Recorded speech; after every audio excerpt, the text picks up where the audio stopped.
তোমাকে কিন্তু আড্ডা, গল্প, মোবাইল, ফেসবুক, ইউটিউব এগুলো বাদ দিয়ে শুধু কাজ কাজ কাজ, সময়ের সদ্ব্যবহার। Time is money.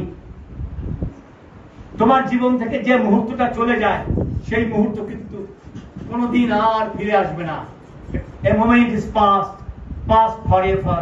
It will never come back in your life. এটা তোমার জীবনের কোনোদিনই। সুতরাং টাইম ইজ মানি, সময় অর্থ। সময়টাকে প্রপারলি কাজে লাগাতে হবে।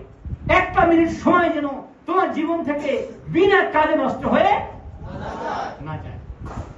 মোবাইল তখনই ইউজ করবা, কম্পিউটার তখনই ইউজ করবা যখন তথ্য প্রযুক্তির কাজে, তোমাকে নিজেকে সমৃদ্ধ করার কাজে তুমি ব্যবহার করবা। এর আগে ফেসবুক, ইউটিউব তোমাকে কিছু দিবে না। কিন্তু তুমি আমাদের বাহিনীর যে ফেসবুক পেজটা আছে এটা তুমি মাঝে মাঝে দেখবা, কারণ কি এই ফেসবুকের মাধ্যমে বাহিনীর সমস্ত তথ্য তুমি জানতে পারবা, বাহিনীর সাথে কানেক্টেড থাকতে পারবা। 1-2 মিনিট 5 মিনিট তুমি দেখলে তোমার শেষ। এরপর তুমি শুধু কাজ কাজ এবং কাজ।